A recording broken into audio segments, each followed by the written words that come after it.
Thus the heavens and the earth were completed in all their vast array. Imagine a cosmic ballet, a dance of divine proportions, where every element and entity was meticulously brought into existence. From the farthest star to the smallest pebble, everything was intricately designed and carefully placed. The heavens with its celestial bodies, twinkling stars and galaxies, and the earth with its diverse landscapes teeming with life, all manifested from the grand design. This is the story of creation, a tale of divine craftsmanship, where every detail was deliberated, every piece purposefully positioned. The grandeur of the mountains, the depth of the oceans, the whisper of the winds, the warmth of the sun, all woven together into a symphony of existence. It was a labor of love, a testament to the divine's infinite wisdom and boundless creativity. The heavens and the earth, now a testament to the divine craftsmanship. By the seventh day, God had finished the work he had been doing, so on the seventh day, he rested from all his work. Picture a divine pause, a celestial intermission following 6 days of cosmic creativity.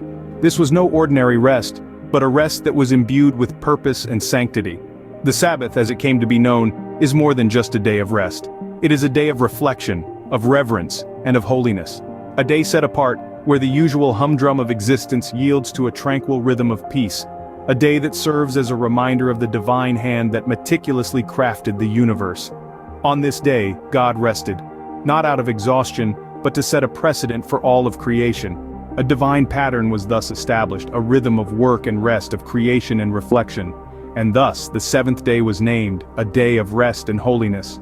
This is the account of the heavens and the earth when they were created, when the Lord God made the earth and the heavens. The world was a blank canvas, no shrub, no plant, no creature yet roamed the lands, for the Lord God had not sent rain on the earth, and there was no one to work the ground. But then, from the dust of the ground, the Lord God formed a man. He breathed life into the lifeless form, and with that divine breath, the man became a living being.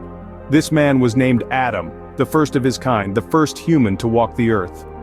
The Lord God then created a sanctuary for Adam, a place of absolute beauty and tranquility, the Garden of Eden. The garden was a paradise filled with luscious greenery and a variety of trees bearing fruits of every kind. Amongst these was the tree of life and the tree of the knowledge of good and evil.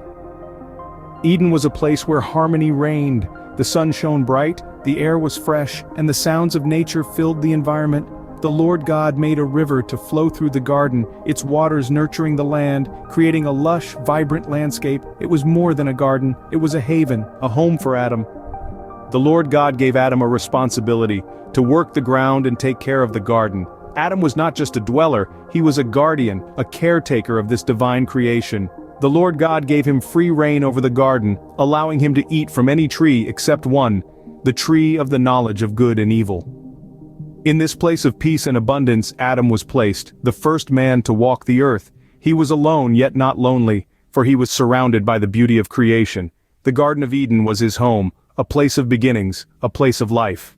A river watering the garden flowed from Eden. From there, it was separated into 4 headwaters. The first river, Pishon, wound through the land of Havilah, where gold, aromatic resin, and onyx were abundant.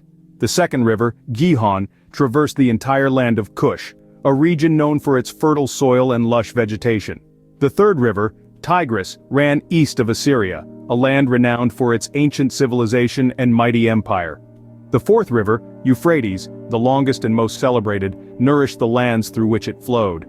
These rivers, each with their unique paths and bounties, were not just geographical features, they were lifelines nurturing the earth, fostering growth, and symbolizing the flow of divine providence. They were the veins of Eden, carrying life, sustenance, and prosperity to the corners of the garden and beyond. In this garden, amidst the rivers and the lush greenery, God placed Adam, the first man. The Lord God took the man and put him in the Garden of Eden to work it and take care of it. The assignment was clear. Adam was to tend to the land, to nourish it as it nourished him, to protect it as it provided for him. But along with this responsibility came a divine command. God said to Adam, "You are free to eat from any tree in the garden, but you must not eat from the tree of the knowledge of good and evil, for when you eat from it, you will certainly die." This was not merely a prohibition but a warning, a test of obedience and trust. From this divine command, Adam understood his purpose and the divine rules he was to abide by. He was to be a caretaker, a guardian of God's creation.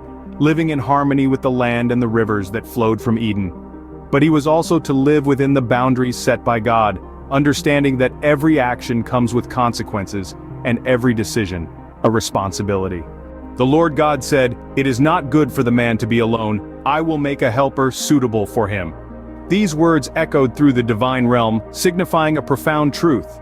Companionship is a fundamental need, even in paradise. As Adam interacted with the creatures of the garden, naming them one by one, he realized that none were quite like him. Each was unique, fascinating, a marvel of creation, yet none could provide the companionship that his soul yearned for. Recognizing this deep sense of solitude within Adam, God decided to create a companion, a partner, a reflection of Adam himself.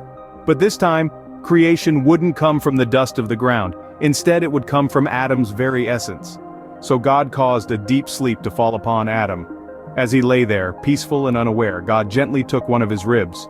With divine precision, he closed up the place with flesh, leaving no mark, no scar, just a sense of deep, restful sleep. From this single rib, God crafted another being, similar to Adam but distinct in her own right. She was delicate yet strong, beautiful yet formidable, a perfect balance. This was Eve, woman, created from man yet standing on her own. When Adam awoke, he was not alone. Before him stood Eve, his helper, his partner, his equal. Adam recognized in her something familiar, something deeply connected to his own being. She was bone of his bone, flesh of his flesh. In Eve, Adam found his companion, his counterpart, his reflection. The creation of Eve was more than just the creation of another being. It was the birth of companionship, partnership, and love. It was the embodiment of unity and diversity, of individuality and togetherness.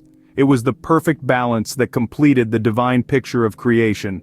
And thus, Eve was formed, a companion for Adam, born from his own flesh and bone. The creation of Eve marked a new chapter in the grand story of creation, a chapter filled with companionship, love, and unity. It was the beginning of us, of humanity, of together. "This is now bone of my bones and flesh of my flesh. She shall be called woman, for she was taken out of man." Through these words, Adam, the first man, acknowledged the profound connection between himself and Eve, the first woman. They were of the same substance, sharing a bond that transcended mere companionship. This unity was not a mere accident of creation, but a divine design, a testament to the innate need for companionship and love that is woven into the very fabric of our being. Together, man and woman stood, not as separate entities but as complementary halves of a singular whole. The divine blessing that sanctioned their union further fortified this bond, sealing their fate as partners in the journey of life. This unity, this sacred bond, is the bedrock of human relationships, a testament to our capacity for love and connection. In unity, they stood, two halves of a whole, bound by divine decree. Adam and his wife were both naked and they felt no shame. A statement so profound, symbolizing the purity of their existence, the transparency of their souls. They were in a state of unblemished innocence, their hearts free from the burdens of guilt or deceit. In this divine garden they lived in perfect harmony, not just with each other, but with all of creation. Every creature, every plant, every element of Eden resonated with the rhythm of peace and unity. This was a place where love was the language, kindness the currency, and joy the reward. Every sunrise brought with it new blessings. Every sunset, a peaceful closure to a day lived in gratitude. This divine garden, Eden, was not just a place.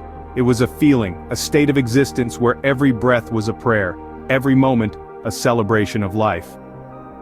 In the heart of Eden, innocence and harmony reigned, a testament to the divine ideal of creation.